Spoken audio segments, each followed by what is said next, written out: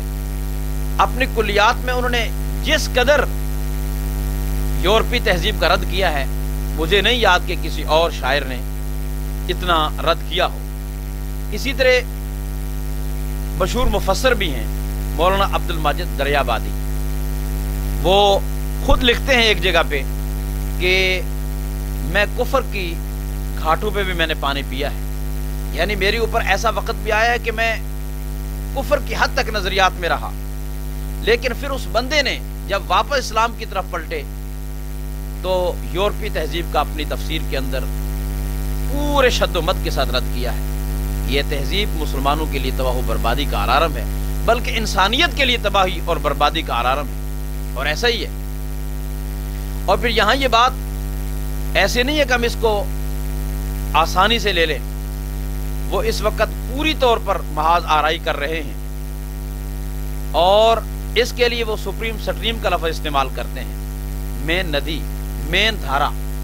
وہ تمام علاقائی تہذیبوں کو اپنی تہذیب، یورپی تہذیب جو کہ ننگ دھڑنگ تہذیب ہے، جس کو مادر پدر آزاد تہذیب کہا جاتا ہے، جس کے اندر مادیت اور مادیت ہی ہے، جس کے اندر فسق و فجور ہی ہے، معصیت ہی ہے، تو اس کے اندر تمام علاقائی تہذیبوں کو وہ ضم کرنا چاہتے ہیں، اکٹھا کرنا چاہتے ہیں۔ اور چونکہ میڈیا یہودیوں اور عیسائیوں کی دسترس میں ہے، اور اس پہ وہ اتنا زیادہ خرچ کرتے ہیں کہ ہمارے ملکوں کے بجٹ سے بھی زیادہ خرچ کرتے ہیں۔ ہم غافل ہیں، ہم غافل ہیں، لیکن وہ غافل نہیں ہیں۔ وہ اپنی تہذیب کے اوپر پوری طرح جو ہے، پہلے دنوں اوباما صاحب نے کہا بھی تھا کہ جناب یہ تہذیبوں کا وار ہے، تہذیبوں کی جنگ ہے، اور وہ پوری طرح اس کے اوپر اٹیک کر رہے ہیں، اور اپنی یورپی تہذیب کو پوری دنیا پہ وہ غالب کرنا چاہتے ہیں، اور ہم لوگ جو ہے اس پہ غفلت کا شکار ہیں۔ وہ یہ چاہتے ہیں کہ اس مین دھارے کے اندر تمام علاقائی چھوٹی چھوٹی تہذیبیں جو ہیں وہ ضم ہو جائیں، اور جیسے ہم معاشرہ بنانا چاہتے ہیں اور لوگوں کو جس سمت اور ڈگر میں ہم لے کے جانا چاہتے ہیں، لوگ اسی سمت اور ڈگر پہ چلنے لگ جائیں۔ مولانا ابو الحسن علی ندوی نے یہ بات کہی کہ علامہ اقبال رحمہ اللہ تعالی جب گئے ہسپانیہ گئے، تو ہسپانیہ کے میں جب انہوں نے کتابیں دیکھی، وہ کتابیں جو مسلم مصنفین کی، قلم کاروں کی اور رائٹروں کی لکھی ہوئی، تو انہوں نے بڑا افسوس کا اظہار کیا کہ یہ کتابیں، اس میں یہ ہے کہ وہ لے گئے جہاں جہاں بھی انہوں نے حکومتیں قائم کی۔ مثلا آپ دیکھ لیں کہ ہندوستان کے اندر بھی انہوں نے ہر اہم کتاب کو اٹھا کر اپنے انگلینڈ میں لے گئے، انڈیا آفس لائبریری بنائی، اور انڈیا سے جتنی اہم کتابیں علوم و فنون کی اٹھا کر لے گئے۔ یہی حال انہوں نے جب عرب ممالک کے اوپر انہوں نے استعمار کا غلبہ ہوا، سامراج کا غلبہ ہوا، تو وہاں سے بھی تمام اچھی اچھی کتابیں وہ وہاں لے کے چلے گئے، وہ تفسیر کی ہو، وہ حدیث کی ہو، وہ سائنس کے مختلف علوم و فنون کی ہو۔ اسی طرح ہسپانیہ اور اندلس کے علاقے میں اچھی کتابیں تمام وہ لے کر چلے گئے۔ تو علامہ اقبال رحمہ اللہ تعالیٰ کے یہ شعر تو آپ نے سنا ہوگا کہ کتابیں اپنے آبا کی، جو دیکھا ان کو یورپ میں تو دل ہوتا ہے سی پارا۔ ہمارے آبا و اجداد کی کتابیں، انہی سے انہوں نے سائنس کی یہ ترقی نکالی ہے، اور ہمارے ہی جو ہے نا جناب مطلب ہے سائنسدانوں کو انہوں نے پڑھا ہے، اور ان کی کتابیں سینکڑوں سال تک ان کی یونیورسٹی میں پڑھائی گئیں، اور پھر ان سے مزید انہوں نے جدید نصاب کو مرتب کیا۔ تو اس سے وہ بڑے غمزدہ ہوئے، بڑے افسوس انہوں نے کیا۔ ابو الحسن علی ندوی صاحب اس سے بڑھ کر ایک بات کرتے ہیں، وہ بات یہ ہے کہ آگے تو یہ تھا کہ ہماری کتابیں وہاں ہیں۔ ابو الحسن علی ندوی صاحب کہتے ہیں کہ اب ہمارے جگر گوشے، ہمارے بیٹے ان کی آغوش میں چلے جا رہے ہیں، یہ ہے فکر۔ اور آج کے درس کی میری بھی فکر یہی ہے کہ کتابیں تو وہ سنبھال گئے، لے گئے، آج میرے اور آپ کے جگر گوشے، ہماری بچیاں، ہمارے بچے، آپ دیکھ لیں ہماری یونیورسٹیوں کا، یا جہاں اپر سوسائٹی جو اپنے آپ کو کہتے ہیں، لاہور ہے، اسلام آباد ہے، کراچی ہے اور بڑے شہر ہیں، ان کے اندر اسلامی لباس نظر نہیں آتا، ان کی محفلوں میں اسلامی مشروبات غائب ہیں، ان میں اسلام بالکل غائب ہے، اور پوری طرح یورپی تہذیب جو ہے وہ چھا رہی ہے۔ تو یہ تمہیداً چند باتیں میں نے عرض کی ہیں، کہ پوری طرح خطرہ ہے اسلام کو، ہمارے مسلمانوں کو اور ہمارے بچوں کو اور بچیوں کو، کہ ہماری لخت جگر اور ہماری جو ہے آشائیں، رضیائیں، سکینائیں، ہماری بچیاں جو ہیں وہ ان کے آغوش میں چلی جا رہی ہیں۔ ان کی وہ جو عفت اور عصمت اور پاک دامنی اور تقدس تھا، جو وہ عفت معابی ان کی تھی، وہ ختم ہوتی جا رہی ہے، وہ عفت معابی ختم ہوتی جا رہی ہے۔ بہرحال باقی باتیں تو آئندہ مختلف نشستوں میں تفصیلاً آتی رہیں گی۔ فی الحال جو ہمارا موضوع ہے کہ یورپی تہذیب کے 4 بڑے ستون اور ارکان ہیں، 4 بڑے ستون اور ارکان ہیں۔ جس طرح اسلام کے 5 ارکان ہیں نا، بنی الاسلام علی 5، شہادت اللہ الہ الا اللہ و اقام الصلاۃ و ایتاء الزکوٰۃ والحج و صوم رمضان، کہ اسلام کے 5 ارکان ہیں۔ اس میں کلمہ شہادت کی گواہی دینا، نماز قائم کرنا، روزے رکھنا اور اپنا زکوٰۃ دینا اور حج بیت اللہ کرنا۔ اسی طرح ان کی تہذیب کے 4 ارکان ہیں۔ یہ اپنی کتاب مقالات اصلاحی کے اندر مولانا امین احسن اصلاحی مشہور مفسر قرآن ہیں، انہوں نے اس کو بیان کیا ہے۔ وہ 4 ارکان کون سے ہیں؟ وہ 4 ارکان خنزیر کھانا، سور کا گوشت کھانا، کتا کلچر اور شراب پینا اور زنا اور بدکاری کرنا، یہ 4 چیزیں ہیں۔ وہ چاہتے ہیں کہ پوری دنیا میں یہ 4 چیزیں عام ہو جائیں، 4 چیزیں عام ہو جائیں۔ خنزیر کے حوالے سے آپ جانتے ہیں کہ اسلام کے اندر اس کی کتنی قباحت ہے، شناعت ہے۔ اور لحم خنزیر خود قرآن مجید کے اندر، حالانکہ باقی تمام حلت حرمت کے قاعدے ہیں، اصول اور ضوابط ہیں، لیکن جن چند حرام چیزوں کا تذکرہ کیا ہے ان میں چوتھی چیز لحم خنزیر ہے۔ باقاعدہ لفظ بول کر بالنص، جس کو ہم علمی اصطلاح میں کہتے ہیں، اللہ تعالیٰ نے خنزیر کے گوشت کو حرام قرار دیا ہے۔ اور بلکہ تمام یہ 4 چیزیں یاد رکھیے، یہ 4 چیزیں تمام انبیاء کرام کے دین اور مذہب اور ملت میں حرام ہی رہی۔ کوئی بھی نبی ایسا نہیں ہے جس کے دین کے اندر خنزیر کا گوشت حلال ہوا ہو، جس کے دین کے اندر کتا حلال ہو یا کتے سے پیار کرنا ٹھیک ہو، جس کے دین کے اندر شراب نوشی کی اجازت ہو، جس کے دین کے اندر زنا اور بدکاری اور مرد و زن کے بے محبت تعلق کی اجازت ہو۔ کسی نبی کی شریعت میں ایسی اجازت نہیں۔ افسوس یہ ہے کہ یورپی اپنے آپ کو عیسائی کہتے ہیں، عیسائی کہتے ہیں، لیکن عیسیٰ علیہ السلام کی شریعت، وہ تو صحیح نبی تھے، آسمانی نبوت اور تہذیب کے علمبردار تھے۔ یہ 4 چیزیں انبیاء کی تہذیب کے اندر نہیں، یقیناً نہیں ہیں۔ یہ کیسے ہو سکتا ہے کہ کوئی نبی ان میں سے کسی ایک چیز کی دعوت دے؟ انبیاء جو ہیں وہ حیا اور شرم اور پردے کی بات کرنے کے لیے آئے ہیں۔ اس میں اصل فرق یہ ہے کہ یورپ کا مذہباً تو عیسائی ہیں، لیکن ان کی تہذیب اور تمدن ساری ارسطو والی ہے، یونان والی ہے اور گندی تہذیب ہے۔